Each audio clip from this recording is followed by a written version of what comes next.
নামাজ আসলে নামাজ পড়ে 2 রাকাত নামাজ 10 মিনিট কয় মিনিট রাও করতে কয় মিনিট মানুষ মসজিদ করা থাকে সব মুক্তাদি না কিছু কিছু মুক্তাদি মসজিদ করা মানুষ 2 রাকাত নামাজ পড়ে 10 মিনিট মসজিদও কেউ হয় না আল্লাহ করছে 4 রাকাত নামাজ পড়ে 2 মিনিট কথাটা বুঝছেন না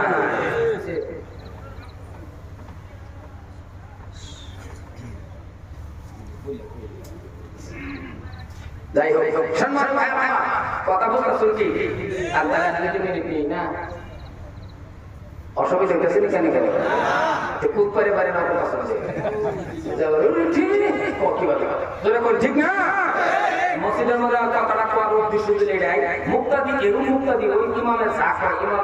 কান লাগায় নামাজ পড়তে হইলে না নামাজের মজা লাগে না নাই স্বাদ লাগে না নাই মসজিদের নববীর মধ্যে নামাজ পড়লে কান্দায় আল্লাহ আল্লাহ আল্লাহ আল্লাহ আল্লাহ চাইলে জান্নাতে চায় নামাজ পড়লে কান্দায় সূরা কালাম যখন পড়ে যদি কোরআন শরীফ পড়ার আজকাল জন্য না জানতাম তাহলে বলে মনে হয় কলা গাছে গাছে খাই খাই কথা কোনো জানা না এর লেগে আমাদের মধ্যে কিছু মুস্তাদি আছে কলা গাছে গাছে খাই খাই মন ভরে কলা গাছে গাছে খাই খাই নামাজ পড়া ইমাম ধরে সূরা পড়ে এত কিছু মন হই নাই কারণ এখন খাবে হইছে কিসব নামাজ পড়ে কাছে ইমাম ধরে উমা লাইন গেছে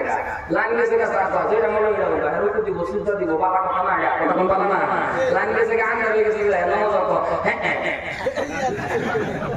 লাইন গেছে আঙ্গা হইছে মুক্তাদি তো কারে তো মানে নামাজ আছে মনে আছে কথা করতে মনে আছে লোকটা আর কলিটা পুতা মারে নামাজ কথা কত বারে হইছে 12 মানে সূরা কাটা জানা না ইমাম লাগে জানা না মুসলমান ভাইরা ঘটনা কইবার গেলে হেডাউল্লাহ হেডা সাইয়েসি ইনজাবের ঘটনা কইবার নাই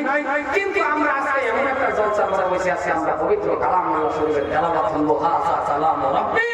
সত্যিকার আল্লাহর কালাম সত্যিকার আল্লাহর বাণী পবিত্র কালাম আল্লাহ শরীফের তেলাওয়াত আমরা দিলে প্রাণে মনে শুনবা করনেওয়ালা শুননেওয়ালা সমান সমান নেকি পাওয়া